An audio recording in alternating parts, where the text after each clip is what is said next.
Bonjour à tous, bonjour à toutes, bienvenue sur Astroéthique. Je suis ravie de vous retrouver pour une nouvelle vidéo.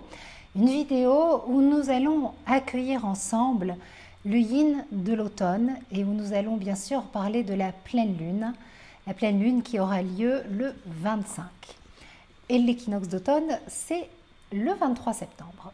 Alors, c'est une pleine lune qui nous entraîne de plus en plus vers les profondeurs et l'intérieur de l'automne et ensuite de l'hiver. Le moment de l'équinoxe d'automne correspond à l'entrée du soleil dans le signe de la Balance. C'est un moment énergétique important, un moment de transition important où on retourne à l'intérieur. Après avoir vécu les énergies très yang, très extérieures de l'été, nous nous tournons vers une riche intériorité, vers une solitude choisie et vers le centrage, l'harmonie et l'équilibre dans un premier temps de la Balance, puisque c'est le signe qui ouvre la saison automnale.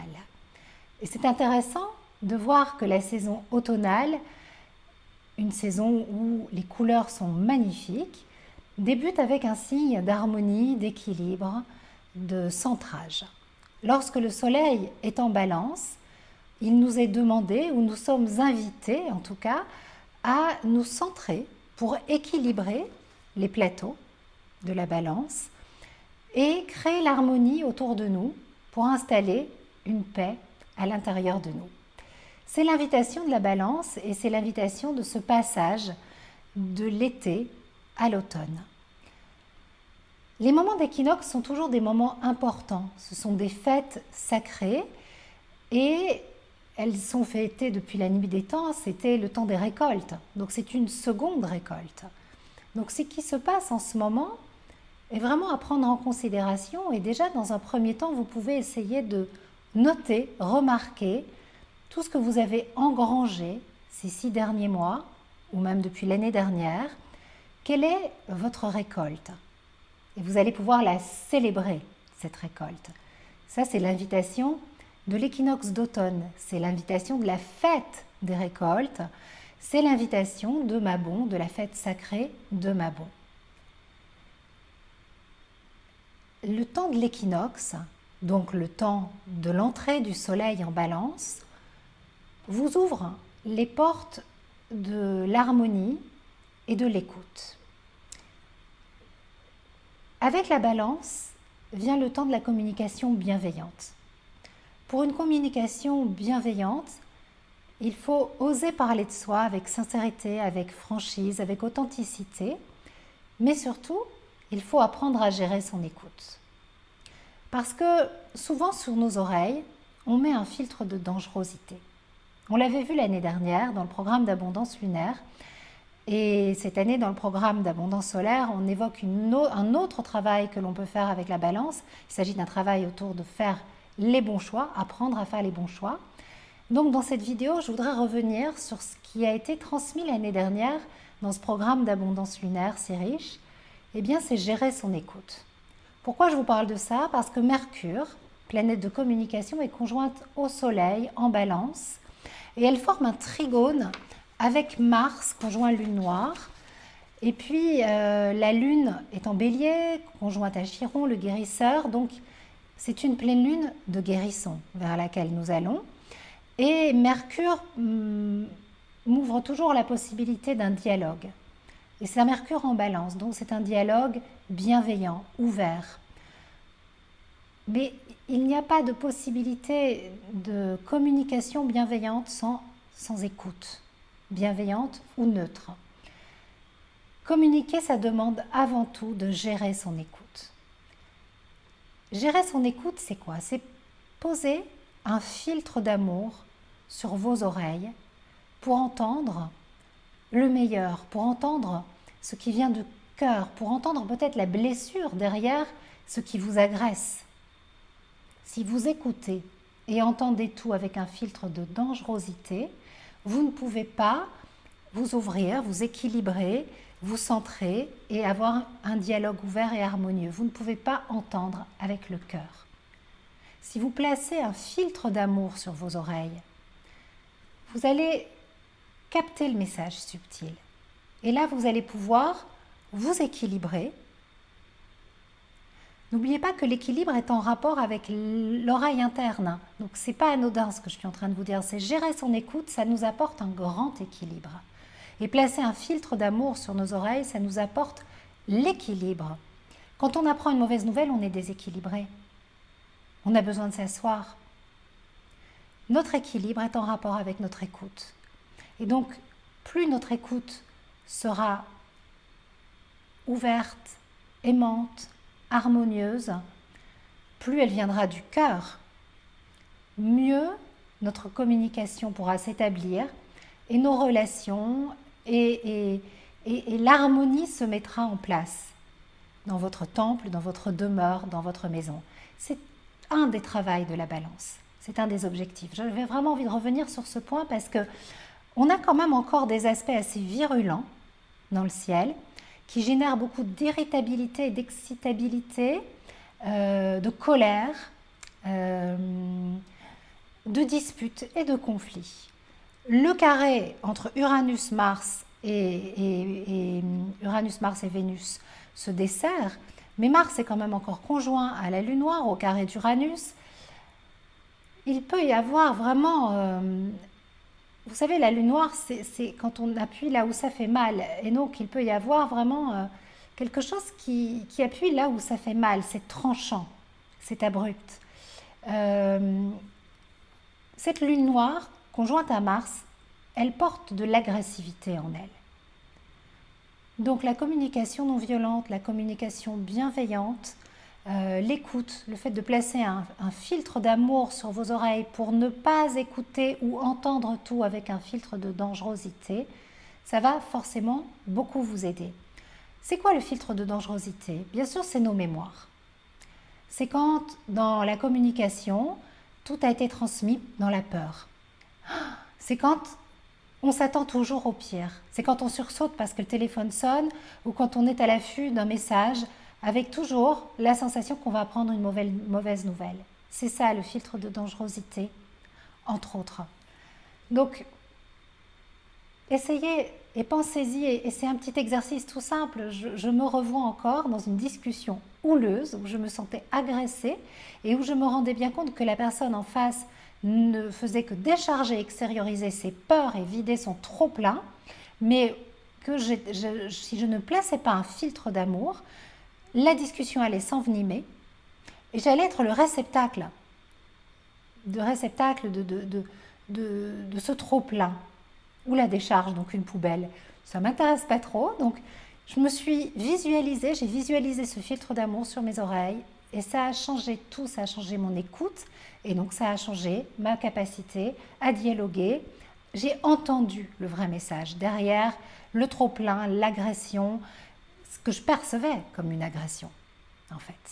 J'ai entendu le vrai message. Donc, je vous encourage vraiment pour la semaine qui vient, là, autour de la pleine lune, ce passage de transition, à placer ce beau filtre d'amour sur vos oreilles. Alors, je reprends mes petites notes. Donc, c'est une pleine lune qui nous entraîne vers le yin de l'automne et vers des nuits plus longues, vers la lumière qui est à l'intérieur.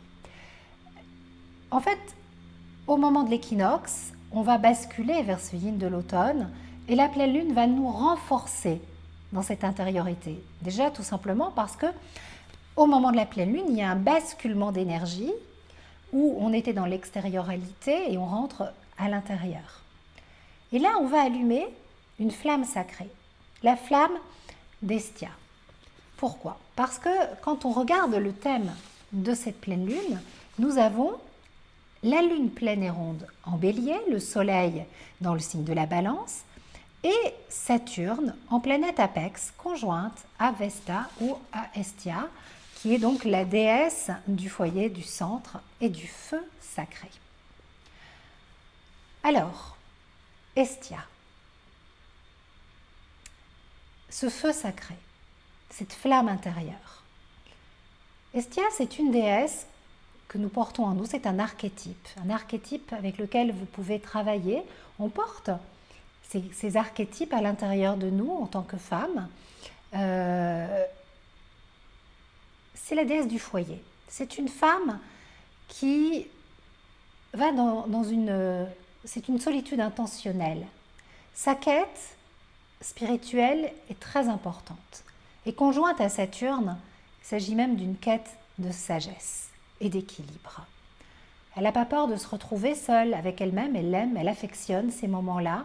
Elle affectionne prendre soin de son foyer, de son intérieur, de son home sweet home. Et donc, quelque part, le fait qu'elle soit conjointe à Saturne et apex à la pleine lune, c'est un joli message du cœur de l'univers, des étoiles, des planètes, qui nous invite vraiment à aller contacter notre déesse intérieure, notre déesse du foyer intérieur, notre Estia, cette femme qui est dans une grande authenticité et profondeur, qui choisit et qui privilégie l'intime, les relations sincères, authentiques, qui n'a pas 3 milliards d'amis. Alors elle manque peut-être un peu de sociabilité, on va dire que c'est la part d'ombre de cette déesse, mais on va se brancher sur sa lumière. L'idée, c'est vraiment, en allumant cette flamme et ce foyer à l'intérieur, on fait toute la lumière et on éclaire nos zones d'ombre, mais on va à la rencontre de notre nature profonde et véritable. Et on se place dans le juste dans nos relations. Donc, c'est une période où vous pouvez vous attendre à faire un tri relationnel.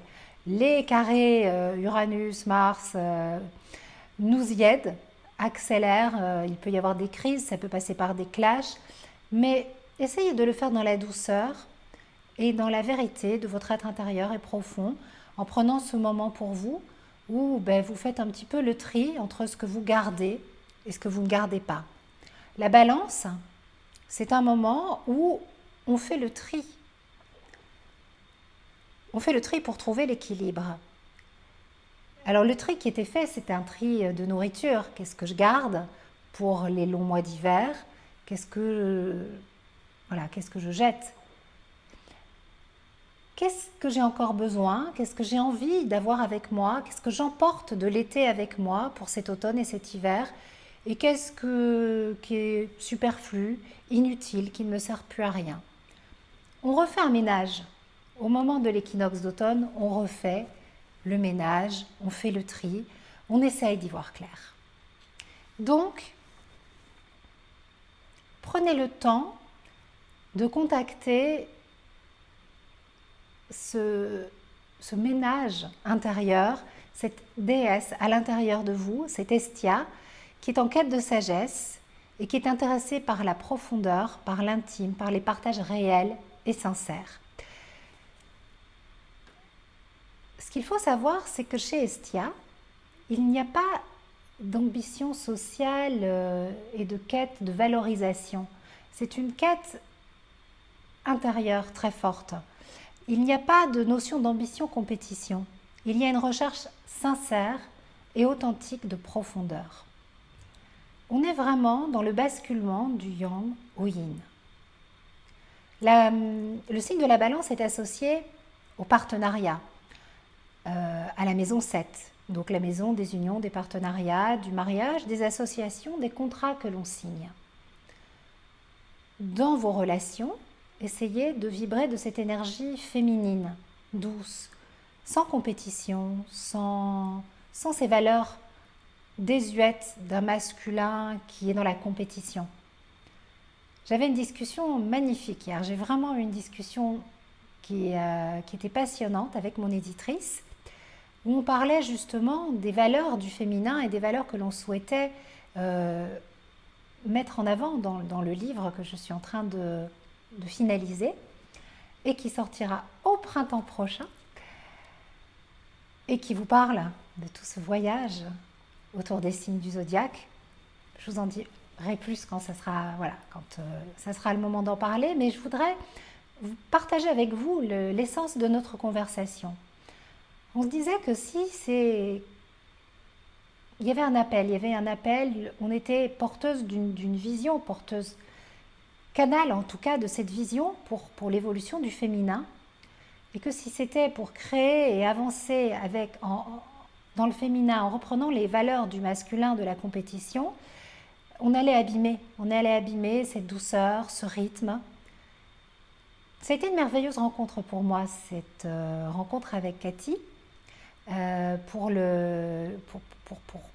ce livre, pour le faire naître. Mais ce qui a été le plus magique et le plus merveilleux et la plus grande leçon, c'est que Cathy m'a tout de suite dit on va avancer avec l'énergie du féminin. Et elle a tout de suite été à l'écoute de mon rythme de vie, de femme, de mon rythme de travail. Euh, Elle a été patiente. Tout vient à point, à qui sait attendre. Et c'est vraiment ça. On n'est pas dans une logique de rentabilité à tout prix. On n'est pas dans une logique de compétition, de gagne, attitude. On est vraiment dans quelque chose de feel good, dans la douceur, dans l'harmonie, dans la rencontre. On est, entre autres, au contact d'Estia. Non, pas de Estia, qu'est-ce que je raconte? Si, pardon, Estia. Tout d'un coup, j'ai eu peur de parler de Hera, mon Dieu. Non, pas du tout. On est vraiment dans cette rencontre, dans cette douceur, dans ce partage et dans cette véritable écoute du fonctionnement de la nature de l'autre. Et j'ai pu avancer à mon rythme.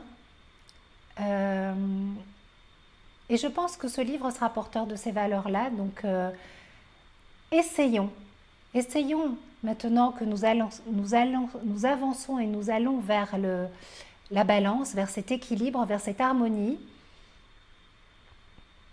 de co-créer, de vibrer, d'aimer, d'être en amitié et en amour avec ces valeurs d'écoute, de solidarité, de sororité, d'écoute véritable de soi, de notre rythme. Sortons de ces vieux schémas de compétition, de dévalorisation par rapport à la réussite de l'un ou de l'autre. Il faut maintenant que notre quête soit authentique et profonde. On est nombreux dans le développement personnel à se comparer, se regarder, s'épier, se jauger et à se mettre une pression,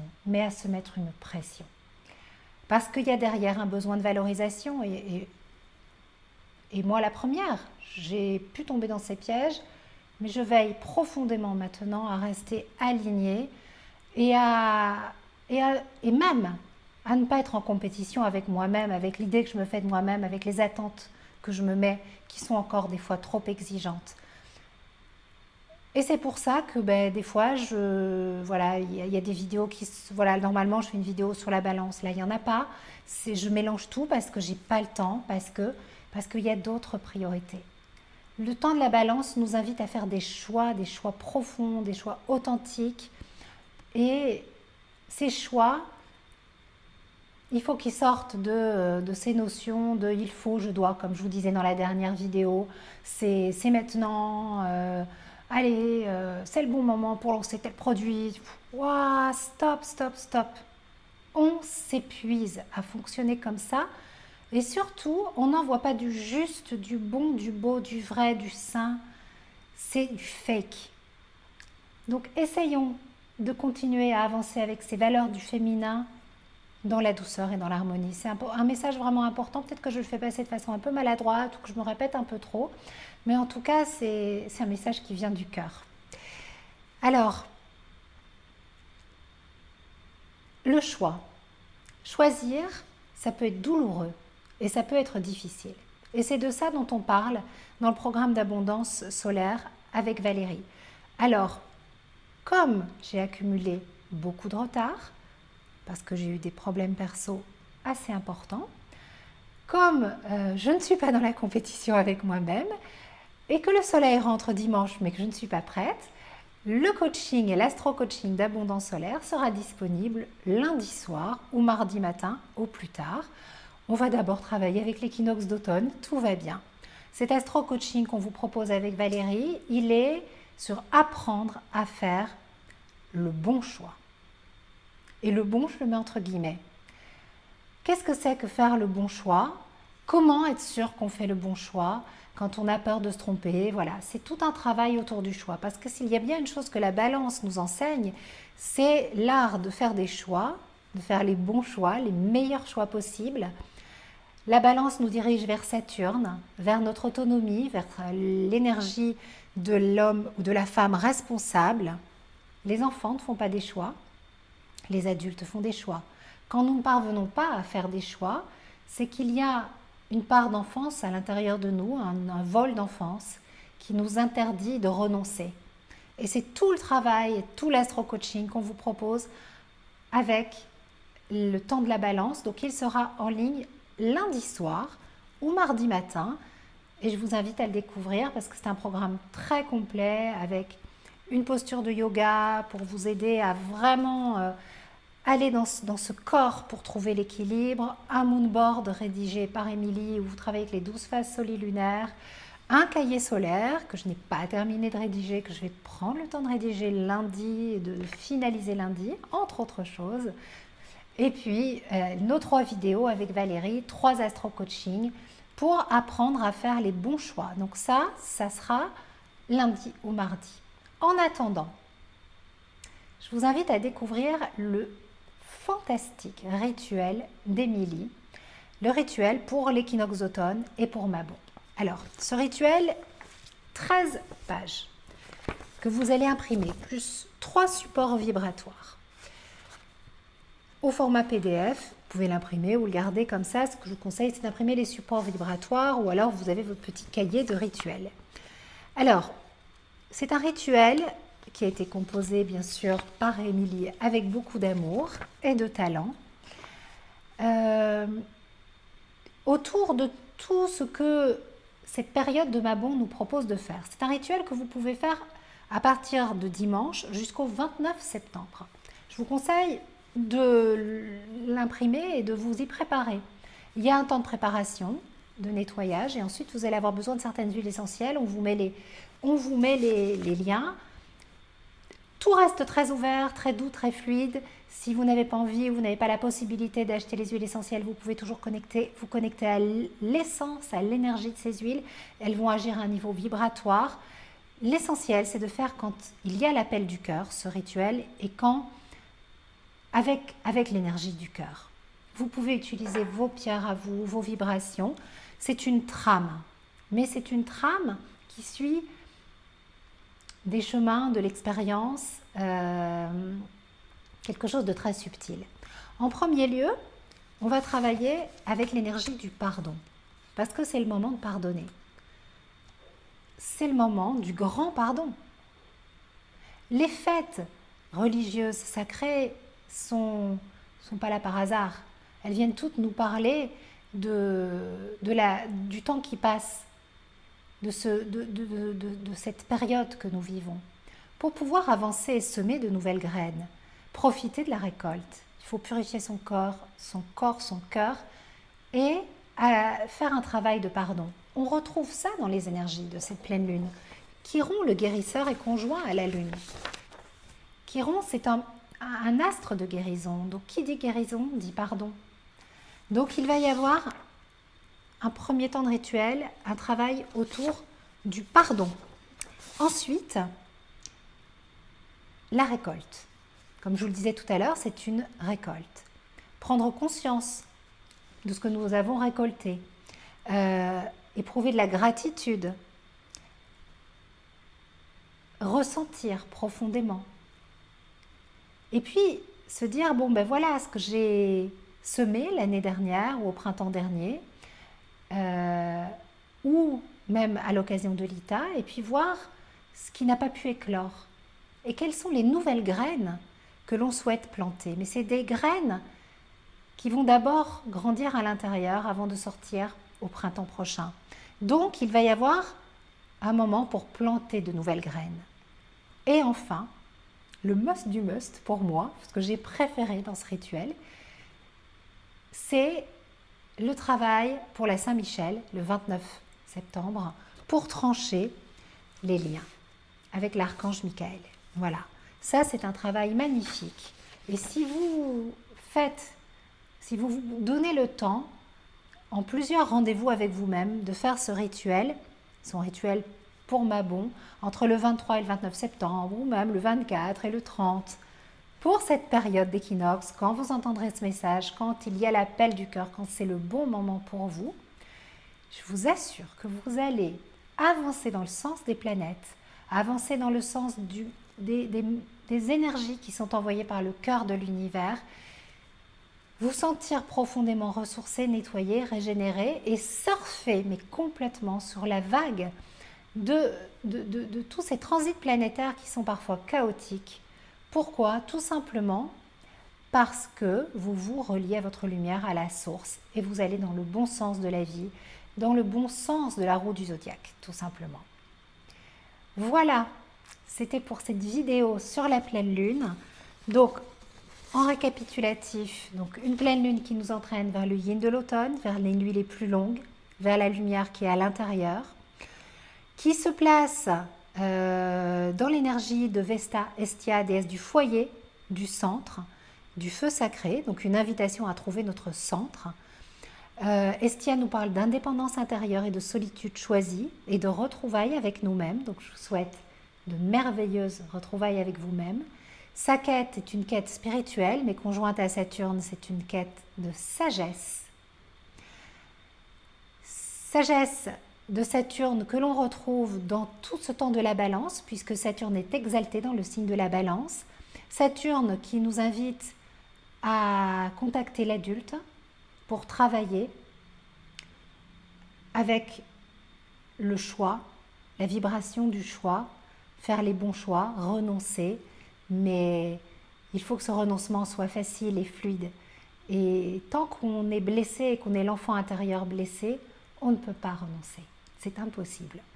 Donc ça, c'est un travail que je vous engage à faire dès la semaine prochaine. En attendant, profitez de cette magnifique transition, de cette merveilleuse pleine lune qui arrive mardi, voilà, pour passer doucement vers le yin, vers la douceur, la coopération, l'entraide, la solidarité, la féminité, la douceur, la solidarité. Peut-être que je me répète, mais je ne me répéterai jamais trop assez sur toutes ces belles valeurs que je vous encourage à vivre et à incarner. On arrête de se mettre la pression, on sème de jolies graines et on sème. Gros bisous, merci pour votre écoute et on se retrouve dans 15 jours pour la nouvelle lune. Ciao!